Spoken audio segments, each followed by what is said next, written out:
Sai and the field team leader could be seen hanging out one day. You know, Sai, I like hunting monsters and observing them in the wild as much as the next guy, but do you ever wish you could get closer to them? Or even ride them? The leader asked wistfully, clearly wishing for a more harmonious relationship with the amazing animals. Yes. Yes. Yes. So much yes. Ruby cried out almost the instant the question left the field team leader's lips. Right? It'd be awesome to jet through the skies on a Valstrax. Yang declared. Ooh, I'd want to snuggle on the back of a Xenogre. Its fur is probably so soft and fluffy, and I'd get a charge from its thunderbugs. Nora said. I know I can fly in my bird form, but that does get tiring. I wouldn't mind flying around on a flying monster. Crow admitted. You do realize we have our own monsters we can and have already ridden, right? Weiss questioned. I mean, yeah, nothing wrong with our monsters. Yang said, fist bumping Raiden. But it would just be cool to ride some other monsters into battle, too. Like a Nergigant or something. Or, heck, even just cruise through the country or something. She added, imagining herself sunbathing while laying on the hump of a Duramboros. Sai was nodding along with this. Oh, yeah, man. I hear you. But you know, there are actually people like that out there. He informed his superior said as he stood up properly. However, the field team leader apparently didn't understand him properly. What do you mean when we mount a monster? I mean, I guess, but that's us holding on for dear life while stabbing a monster. I meant riding the monster peacefully, spending time together and maybe even fighting together. He explained, apparently having been imagining a huntress jumping on the back of a Basilgeuse, trying to bring it down. Yeah, I'm pretty sure he was talking about the same thing you're talking about. Emerald said. Right? Sai clearly understood what he meant, so why would he be talking about anything different? Ren agreed. Maybe he's just making sure Sai is on the same page as him? Velvet tried to give the older hunter the benefit of the doubt. The Sapphire Star was clearly starting to get annoyed, based on the stance he took. Yes, I am hearing what you are saying. And I am telling you that there are people out there that ride monsters and fight with them. The host insisted with his hands on his hips. And yet, even after that, the commander's grandson still didn't get it. Oh, I know. You must be talking about how hunters in camera use those bugs with their special silk to make a monster move like a puppet and fight for them. He theorized as footage of a pink-haired girl riding a large, purple-fanged wyvern showed what he meant. But that's not what I meant, either. I meant living in harmony with monsters, riding on their backs not against their will and petting them. You know, like having them as a pet. The great sword user elaborated once more. What? They can do that? That's awesome, John said, amazed. And that monster is pretty cool, too. What is that? Nora asked. Oh, I'm sure we'll get to that eventually. Razara said. But still, this guy has to just be screwing with us and misunderstanding on purpose now. Blake said in annoyance. Or he's just an idiot. Cinder added. I guess he's got the same listening skills as his grandfather. In other words, he doesn't have any. Coco said. To say Sai was done at this point was more than an understatement. Do you understand the words that are coming out of my mouth? He demanded in a very different voice, for some reason while stomping on the floor in frustration. But clearly, the field team leader was also getting fed up, thinking Sai wasn't understanding him. Don't nobody understand the words that are coming out of your mouth, man. He told him, also in a drastically different voice than before. Many of the more mature audience members facepalmed at this, but the less mature ones couldn't help but laugh. Hey, traffic jam reference. Loved those movies. Roman laughed. Chris Taker and Jackie Chun are comedic geniuses. Neo agreed. Still, it's disturbing to see a leader who doesn't listen to his people that much. Adam said, shuddering as he thought about his stubbornness and refusal to listen to reason, even from his own people, in the future Katana prevented. Well, to be fair, he has likely never thought of this dream of his to be an actual possibility, so he's likely not understanding that what he's saying can actually be achieved. Ashvin defended the field team leader. Sai was seen following several more dangerous monsters through their respective environments for a safe distance, wearing a ghillie mantle. Monsters. They are fascinating creatures that we are constantly trying to learn more about to understand their place in nature and how to coexist with them. But at the end of the day, they are wild animals, and while some are willing to tolerate humans until they are provoked, they are undeniably the minority, with the vast majority being predators that wouldn't hesitate to make a meal out of a human or wyverian, while many more are incredibly territorial and will attack anything that violates their turf. So, at the end of the day, directly interacting with these creatures is little more than a pipe dream. The host began, taking off his ghillie mantle in front of a Legiana, which immediately became aggressive. It is kind of a shame they can't get that close to monsters. Like, I get why the monsters would want them getting right up to them, but you'd think they would be fine as long as you kept your distance. Summer said. Unfortunately, nature is a dangerous place for predator and prey alike, and everything must be treated as at least a potential threat. From there, it is a matter of their fight, flight, or freeze response. And surprisingly, most creatures choose fight. And as for territory disputes, animals have to make sure that whatever enters their territory won't be a threat to their resources, like taking their water, competing for food, and endangering or competing with them for mates. Penny added. Not to mention, for many animals, especially in the case of predators, they can never be certain when their next meal will be, so they have to take any chance they can to catch prey and get a meal, while also being careful to not expend too much energy or take unnecessary risks that may cause severe injury during a hunt. And unfortunately, humans are easy prey, so they don't have to worry about any of that. Winter added. The Sapphire Star was now more peacefully walking alongside a viper Tobikadachi. However, while that is the situation for the majority of people in our world, it does not extend to all people. For you see, while we have grown and learned to respect monsters and nature far more than the ancient civilization, there were still groups of people who believed we were being unnecessarily cruel with how we handled monster. But I have no idea what they're talking about.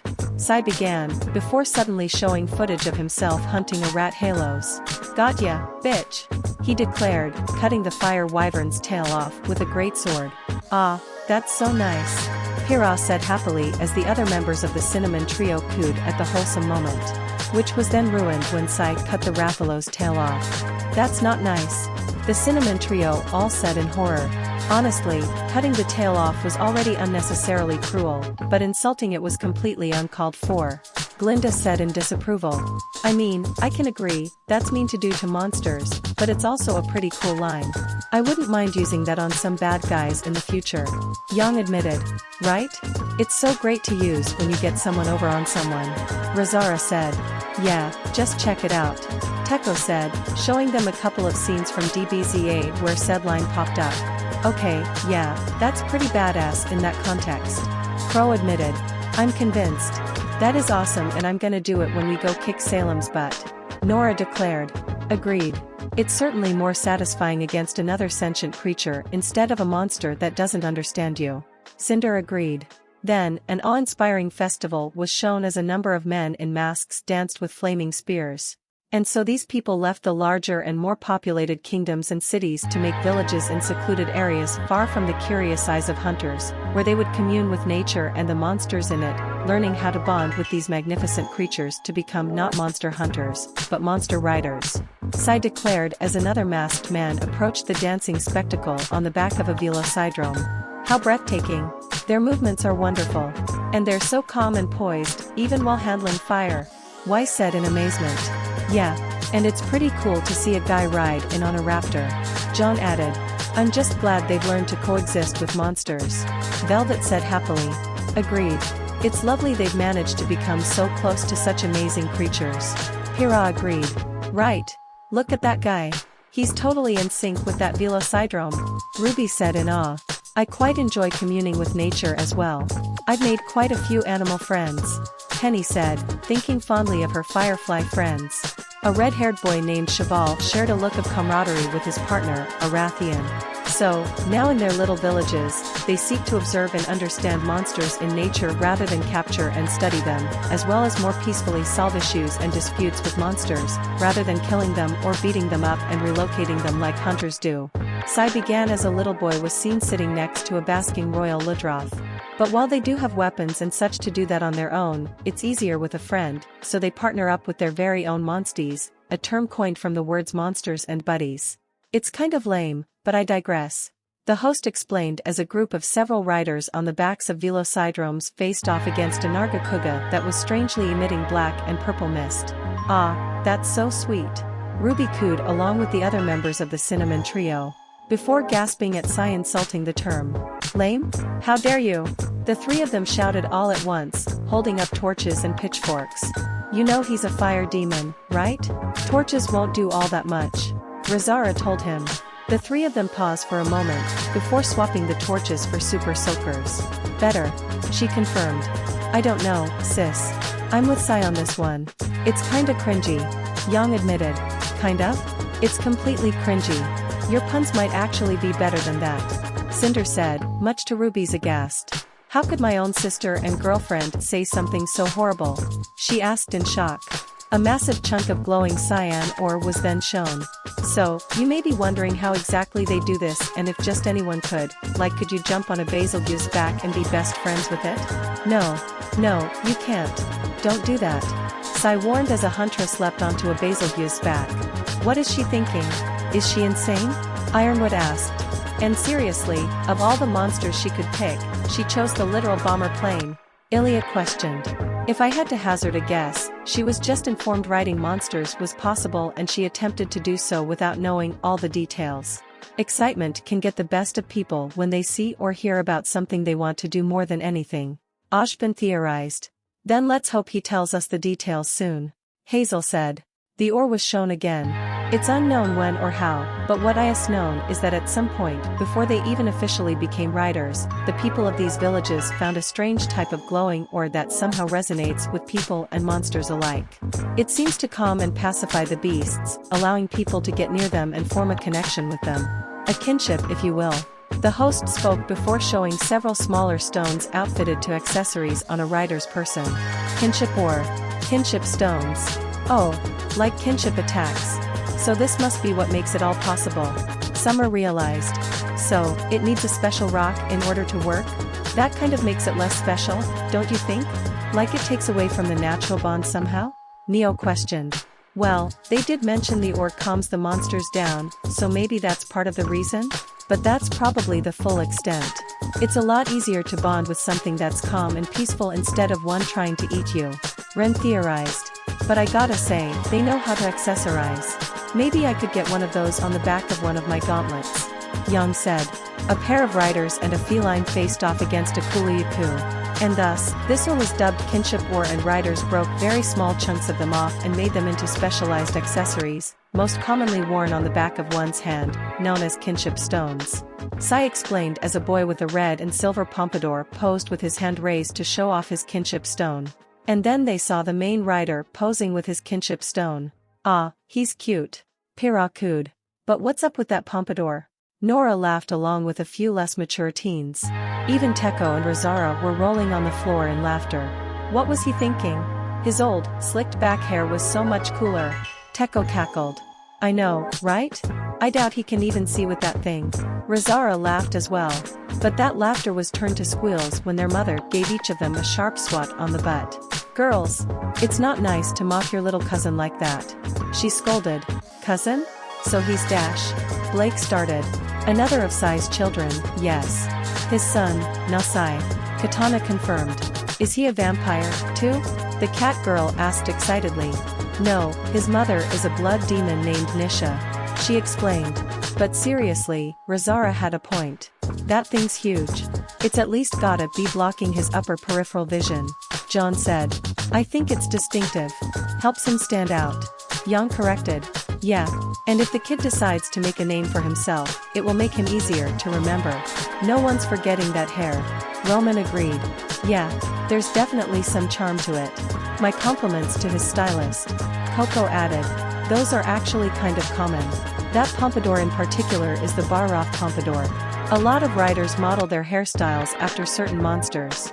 Katana explained, magically changing her daughter's hairs to several different styles, many looking like monsters such as Kongalala, Nargacuga, Arzuros, Barioth, and the Wraths, listing the name of each hairstyle as well. She eventually stopped, leaving Teko with the funky Kutku style and Rizara with the Burkidios pompadour. Mumum. Both girls complained, before magically fixing their hair. Although, Rizara's original hairstyle turned out to be the Barioth braids.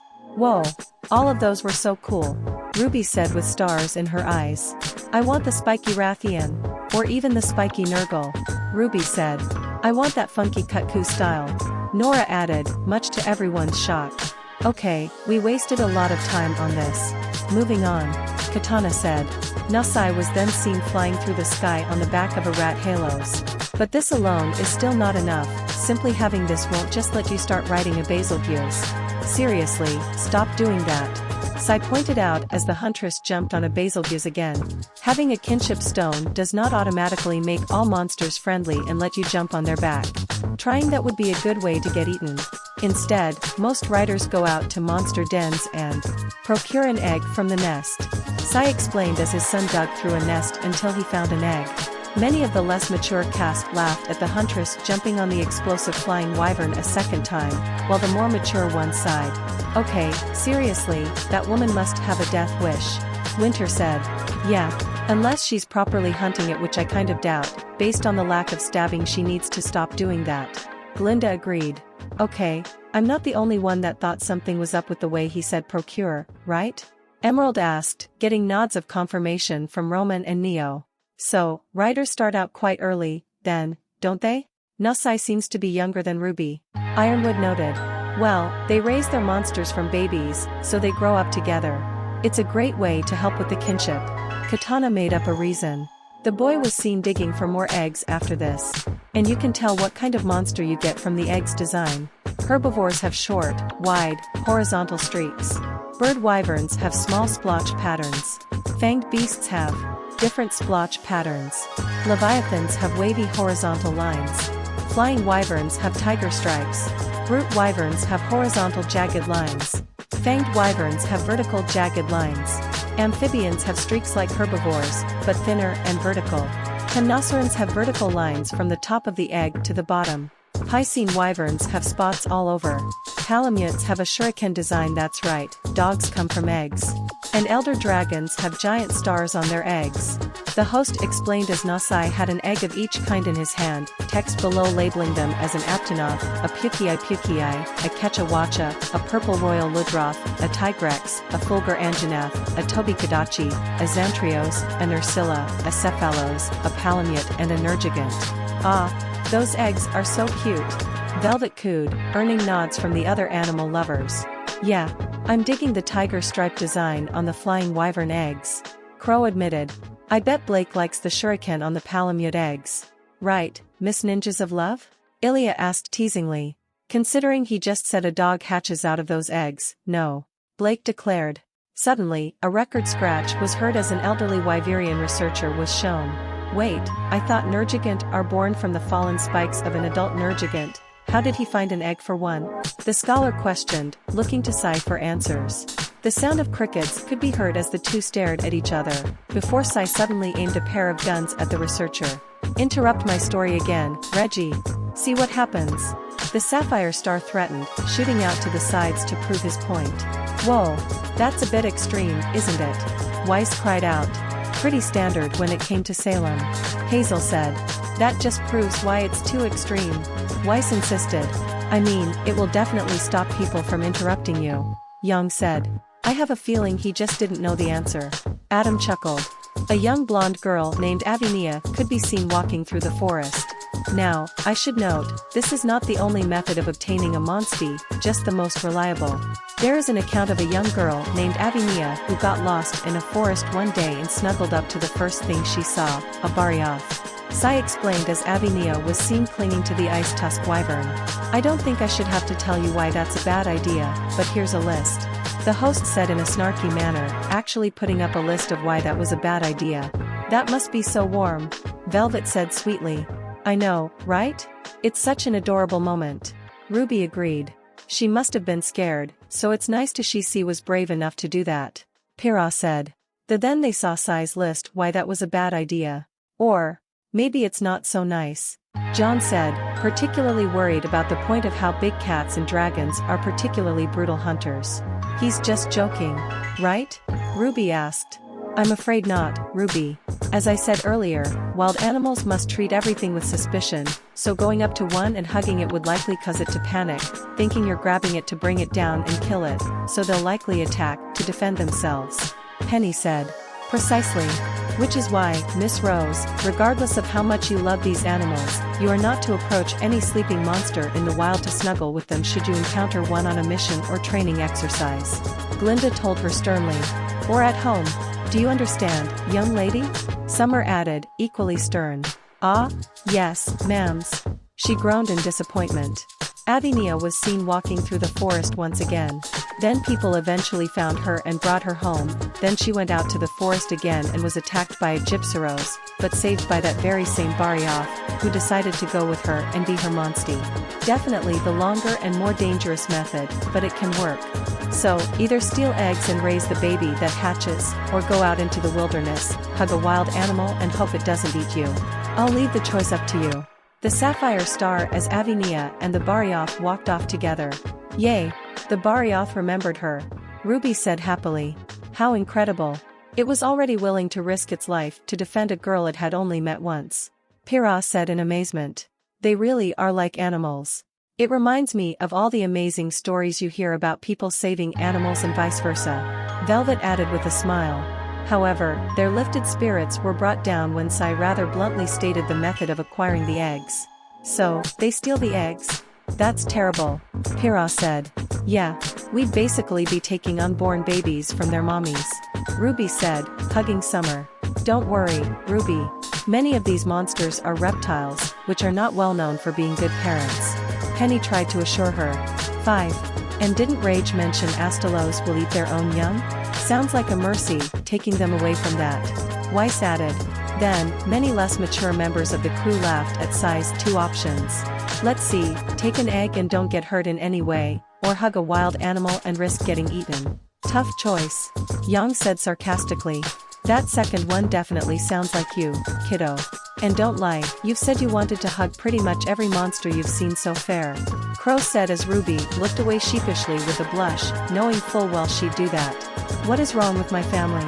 Summer asked, shaking her head in despair. Nusai could be seen riding an Ursula as a bow-wielding hunter his age, named Kyle, followed him. So, you may be thinking to yourself, wow, this is revolutionary. So, why don't riders go around everywhere and teach hunters and the rest of the world about kinship? Well, the thing about that is, bad things happen that way. Sai explained as a group of riders were having a confrontation with some hunters.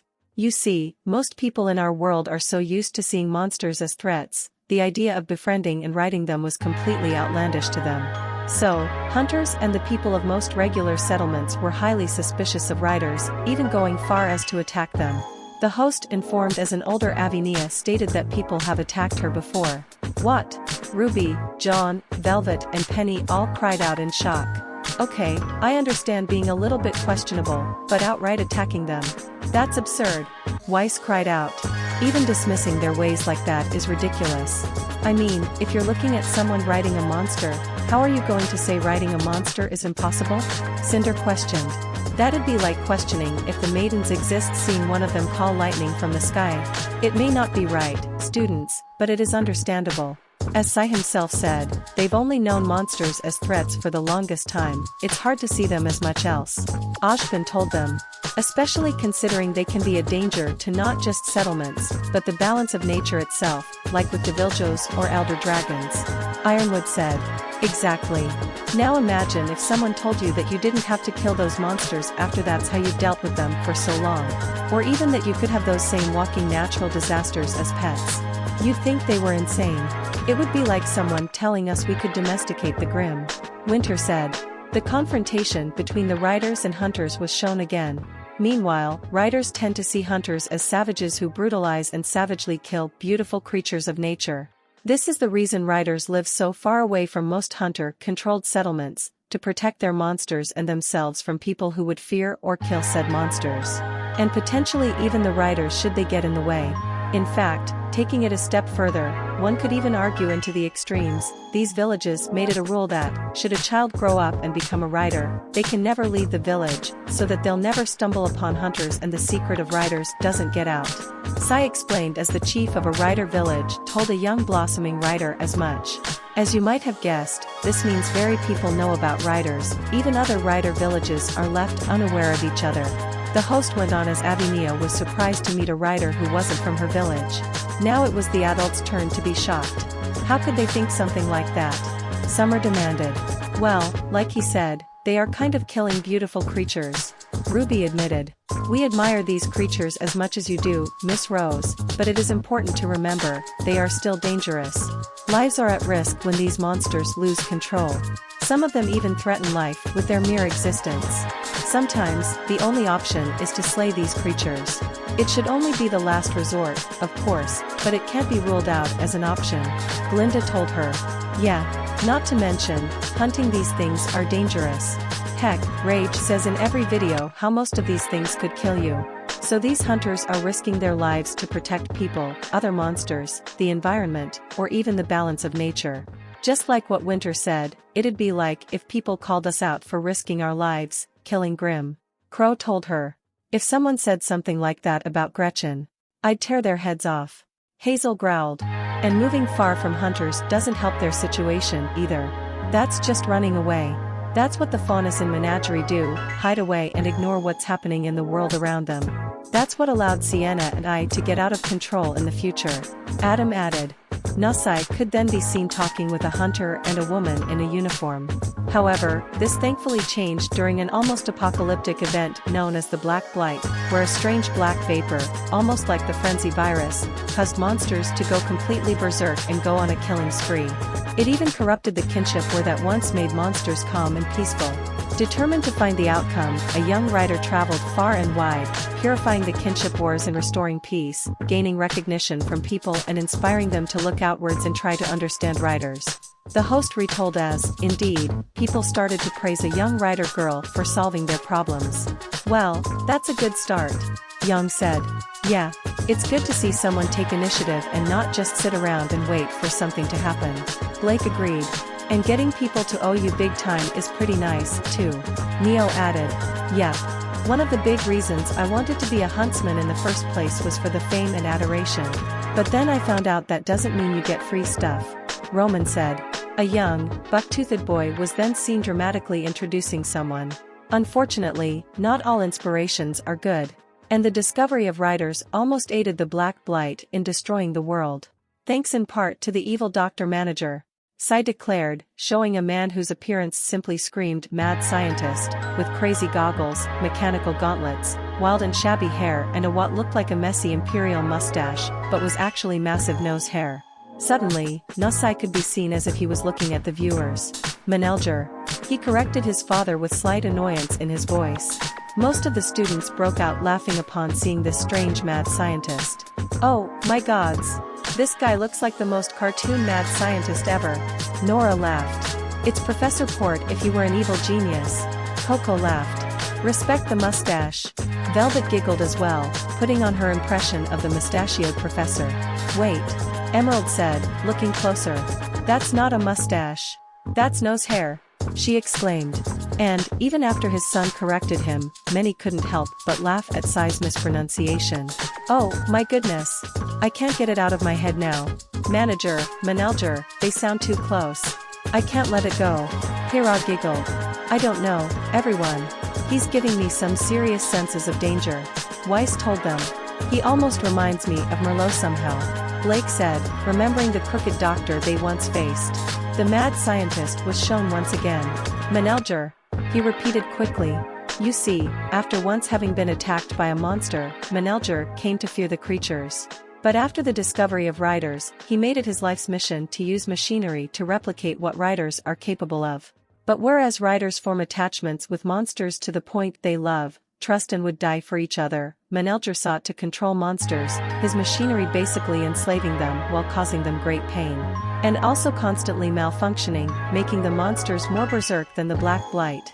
The host explained with great disdain as a Baroth was shown, covered in machinery that was clearly causing it great pain. But any humor they found over the mad scientist was quickly washed away once they heard what he did to monsters. That's horrible. I get monsters attacked you once, but this is horrible. This is even worse than what the White Fang had planned for humans. Ilya said in horror.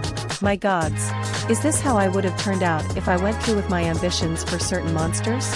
No wonder all of you were against it. I can't believe I was this foolish. Ironwood said in horror. Hey, at least you wanted to help people, this guy's just trying to show off how smart he is. Crow, surprisingly, defended the general from himself. A brilliant pure white egg was then shown.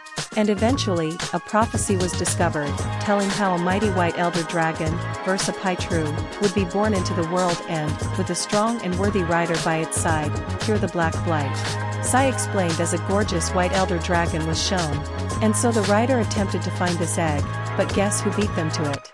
The host recounted the events as Monelger quite literally fished up the egg from its nest to his airship and escaped with it. So, there's just a dragon that stops the Black Blight? Then why are they even fighting over it? Just hatch it and let it do its job, John said. Because Monelger's ego drove him to make sure he would get all the credit, rather than simply just trying to do the right thing.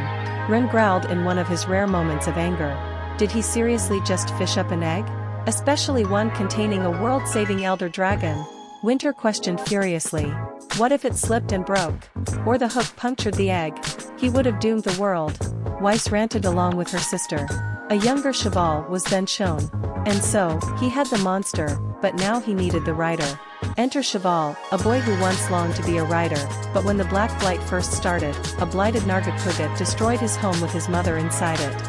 And this led the boy down a dark path. Rather than bonding with monsters, he only used them to gain power to destroy not just the Black Blight, but all monsters. And so, you could imagine that Cheval could be pretty easily swayed when Monelger came to him with the promise to give him power that would let him do exactly that. And so he upgraded Cheval's kinship stone with technology and gave him the egg, allowing him to hatch and control RWBY. And while this elder dragon is believed to be fiercely loyal to its rider, should the loose sink, it will go berserk. Worse still, it came into contact with the Black Blight and completely lost control, becoming an entirely different creature, RWBY. The Sapphire Star declared, revealing a darker and more sinister version of the monster. Poor Cheval, Nora said sadly. She knew what it was like to not have parents, but her mother abandoned her to flee from the Grimm, so she couldn't imagine what it was like to have an actual loving parent forcefully taken from you. No one deserves to endure the tragedy of losing their home and their family. Ren said sympathetically, having gone through exactly that. Still, the kids definitely gotta learn to handle grief and anger better. Taking out the Nargacuga that did it would be one thing, but all monsters is a serious stretch, Coco said. People can do incredibly misguided things when they're angry. It can take over your better judgment sometimes. Blake said knowingly. If it helps, he's much better now. Katana told them. The young rider and her monsties now face the beast. And while RWBY supposedly had the power to get rid of the Black Blight, RWBY had the power to spread and strengthen the Black Blight, even being able to corrupt a rider's monsties, who are usually protected by the kinship stones. Heavily corrupted by the Black Blight, the beast sought to destroy the world.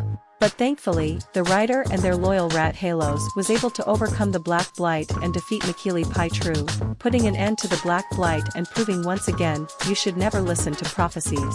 Seriously, try to find a story that involves a prophecy where following said prophecy is the right thing to do. Go ahead, I'll wait. Sai declared as the rider and Monstie brought down the beast.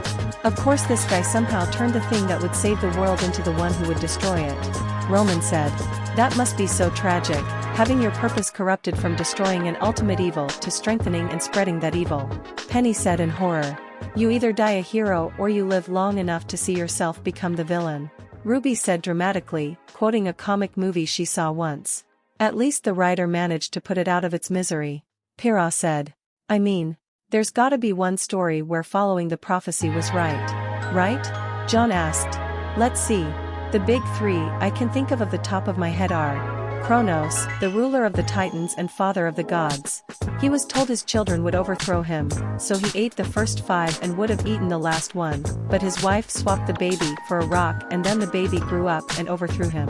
King Laius of Thebes was told his son, Oedipus, would kill him and marry his mother, so he ordered a servant to kill the kid, but they just abandoned him somewhere and, years later, Oedipus met his dad out on a road somewhere, they had an argument and Oedipus killed him and married his mother. And lastly, Anakin Skywalker had a dream of his wife dying in childbirth, so he turned to the dark side to learn the power to save her, but this broke her heart and she lost will to live and died after bearing their children. Katana said. Yikes. Nora said. Mom, that was a movie. Teko and Razara told their mother with deadpanned expressions. It still counts, she said, before looking to the Rim mansions. fate and destiny aren't always accurate or set in stone like people think. In fact, they're almost completely unreliable. Katana said, stopping a moment to look at the crowd, but Ashbin swore she was looking at him directly. Heck, I've lost count of how many bright-eyed rookie adventurers set out to become legendary heroes cause they believed they were the chosen one or they were destined for greatness. And do you know what happened to them? Katana asked. What? Velvet asked innocently. They all die on their first quest. Katana said, quickly putting the first episode of Goblin Slayer into their minds with memory magic, stopping right when the warrior monk had her clothes torn away, leaving many of them deeply unsettled. None more than the Cinnamon Trio. The black-blighted Nargacuga was shown again. But you may be wondering what caused the Black Blight in the first place if it happened before Makili Paitru was born. Well, it was a Fatalis. That's it. Because that's an ability they've always had, apparently. The host said awkwardly as the Black Dragon was shown. Of course it did. Weiss sighed. This is getting ridiculous. How many power does with one dragon have? Ilya complained. Too many. Cinder said. Nasai and a great sword-wielding hunter, Roberto, were seen working together. So, you might think that this earned riders all the respect they deserve and they were able to open themselves up to the world, right? Well, no. Sai began as the hunters and riders were shown squaring off again. Their efforts with the Black Blight certainly helped, but opinions can't simply change overnight and some might even question certain events.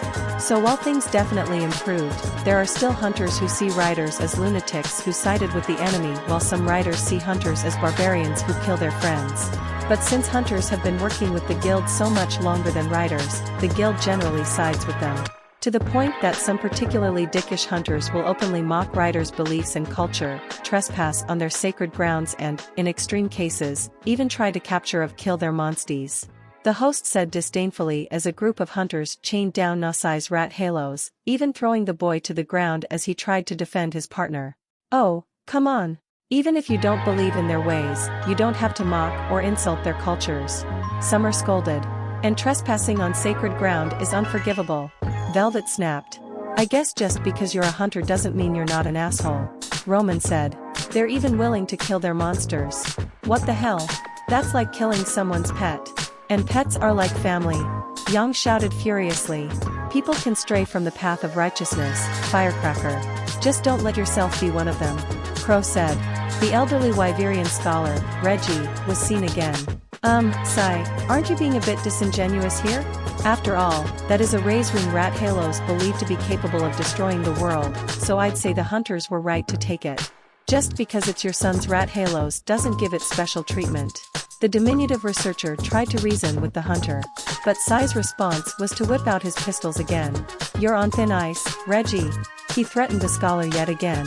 On second thought, maybe the hunters were right in this instance. Ironwood said. But if someone trustworthy has that power, shouldn't it not be a problem? Hira questioned. But how exactly would you be able to tell if that person was trustworthy? Or how do you know they could handle it? It's the same reason we don't allow first years to take certain missions, because it may be beyond what you can handle. And I sincerely doubt a child, demon or not, can control a power that could destroy the world. Glinda explained. I mean, he literally learned to control it 5 minutes before it was taken from him. Razara said. Still, I'm afraid Miss Goodwitch is right. A power that dangerous has to be carefully monitored, contained and, if necessary, destroyed. Ashbin admitted. Suddenly, red lights could be seen throughout the sky and the oceans went red as countless rat halos flew through the sky. But riders would have the chance to prove themselves once again as another apocalyptic level event took place. We don't have a fancy name for this one, but the gist is massive pits started appearing all throughout the world. These pits would radiate a bright red light, dubbed as rage rays by the guild, that would send monsters into a blind frenzy and rat halos began disappearing en masse. And all of this was blamed on a rat halos born with black, dysfunctional wings known as Raisewing Ratha, who prophecy foretold would be able to destroy the world with a dark power. The host explained as Nasai's rat halos suddenly turned black and its wings opened up, overflowing with menacing purple energy as it chased down a Legiana and unleashed a fireball that obliterated 3 windmills. I mean, okay, that's pretty substantial, but that's still not world-ending power. Weiss said dismissively. That was believed to be only an ounce of his power. Razara told her. Oh, the heiress said simply. Gotta say, though, Raisewing's a pretty badass name. Neo admitted. That's probably why Nasai stuck with that instead of calling it Ratha like almost everyone else. Seriously, that's just cutting the los out of its name. Get creative. Katana said. So, this new problem is just like the Black Blight, but with red lights and giant pits? Coco questioned. I guess that's accurate. Teko admitted.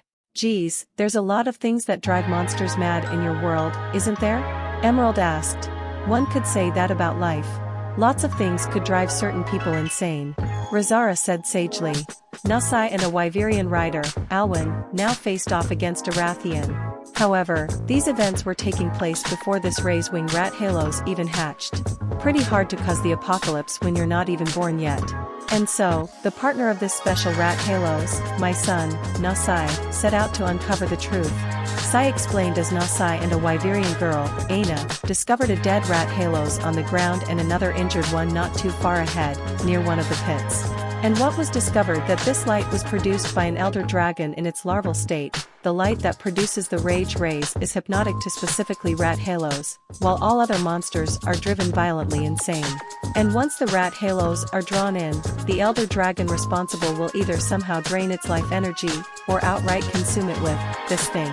The host declared uneasily as a massive worm-like creature emerged from the pit and pulled in the injured rat halos to consume it, before raising up again, opening its flower-like mouth and trying to eat Nasai and Aina. What is that thing?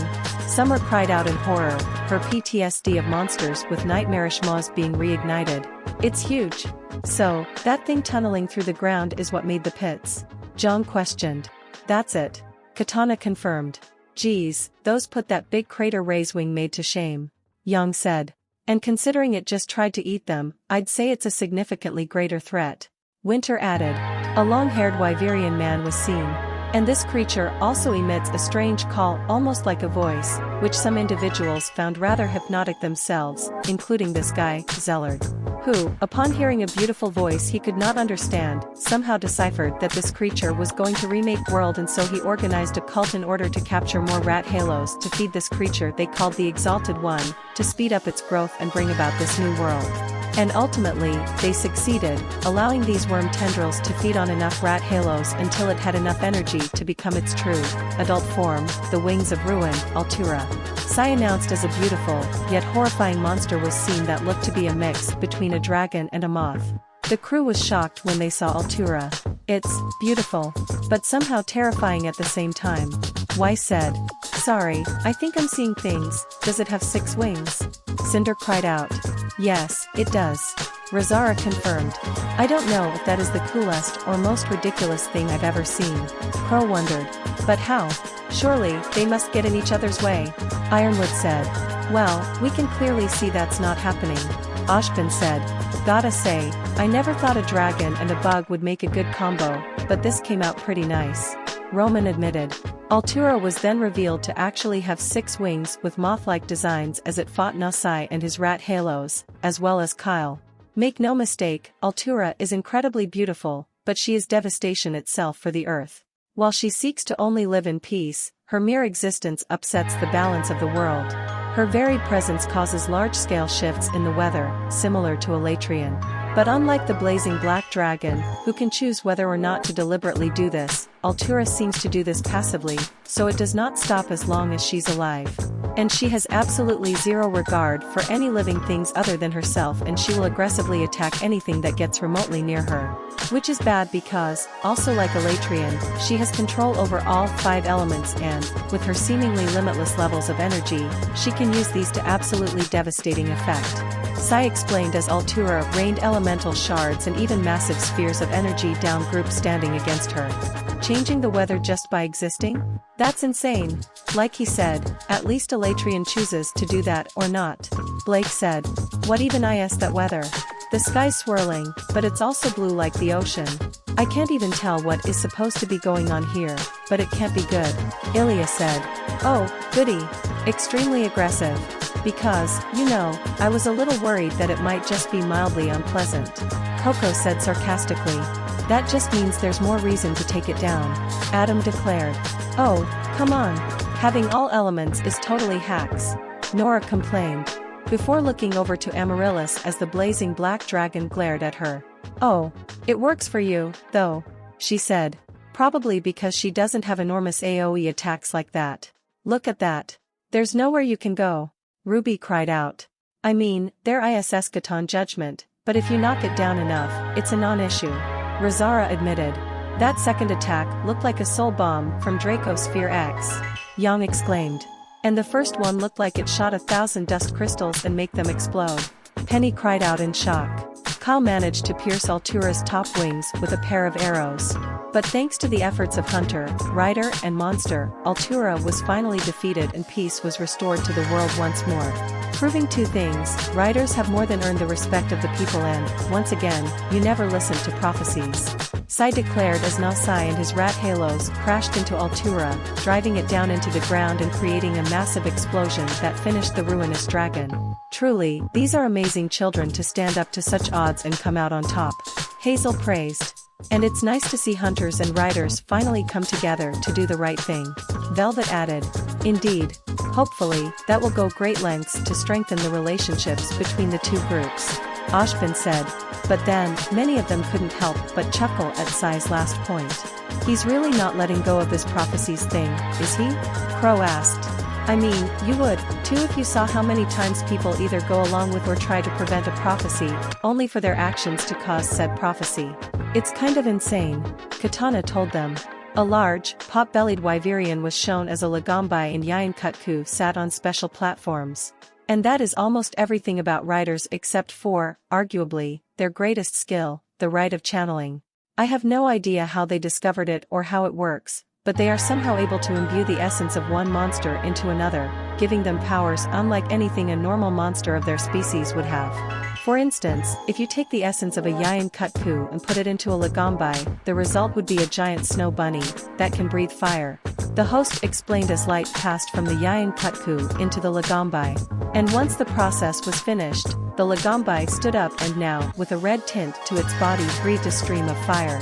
They were absolutely shocked at this information. And no way. That's impossible. Weiss said in shock. There's no way. Their powers aren't magic. They come from specialized organs. Glinda cried out. Man, these riders just keep getting crazier. And I'm loving it. Roman said. Heck, with that, even the lamest monster could probably be made badass enough to take on an elder dragon. Young said. I know, right? That's so awesome. RWBY cried out. But then, they saw the Lagombai breathe fire, leaving RWBY and Velvet rather unsettled. Or, maybe not so awesome. The bunny girl said. Nelsai was seen in combat with several different monsters, who were using abilities they definitely didn't have naturally. Thanks to this strange and wonderful ritual, monsters' potentials and limits become completely shattered, as they can be given resistances to their natural weaknesses, have their strength or endurance raised beyond anything their species is normally capable of, or even give them an element they've never had access to before. For instance, if you wanted to beef up a Pukei, you could give it fire powers to make it more powerful than ever. Sai explained as a Pukei was seen spitting fireballs. However, Reggie was then seen once more. Well, Sai, at that point, wouldn't it just make more sense to get a Rathian, since they're stronger and they already have poison and fire? Then you could give them something else to make it even stronger, like thunder or water. The researcher couldn't help but question. Sai was finished with the researcher and pulled out his guns once again. Okay, that does it. He declared, actually firing upon the researcher this time. Everyone was horrified when Sai actually fired at Reggie. Is he okay? Everyone asked. But then they saw a pop-up confirming Reggie will live. Oh, all the teens said simply. How is he still alive? He must have shot him at least 6 times. Ironwood said in shock. He shot above his head. Tekko assured him. Still, that was entirely uncalled for. Winter said. I thought Reggie actually made a good point. Penny said. Some people just can't take criticism. Neo stated, to which several people laughed. And Astalos and Legiana were then shown. So, let's say you're a fan of Astalos, I get it, it's totally badass. But you're not a big fan of the thunder element. Once again, totally understandable. I had a traumatic event that left me with short-term memory loss after I touched an electric fence. And now I have short-term memory loss. The host involuntarily repeated himself as the power transferred from the Legiana to the Astalos. But thanks to the right of channeling, you can even completely switch a monster's element, provided you do this early on in their life, before their elemental power has time to grow. So instead of an Astalos, you can have an Ice Talos. Sai declared as the Astalos created giant ice spikes to stab a rage-raid Glavenus. Cinder couldn't help but raise an eyebrow at the spiel of not liking the thunder element. Why do I feel like that was directed at me? She wondered. It's probably nothing. Besides, plenty of other people have probably gotten shocked before. RWBY said. Not nearly as bad as you. But it still might have happened, and now they don't like electricity. She quickly added. Ooh. That means I could have every monster and make them thunder monsters. Nora cheered. Nora, you should have more diversity on your team than that. There are several monsters out there that are resistant or immune to thunder.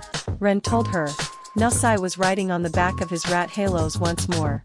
So, there you have it, everyone, a look into the lives and history of riders. It truly is incredible how, despite all the harm either one can do to the other, people and nature can still come together and do incredible things.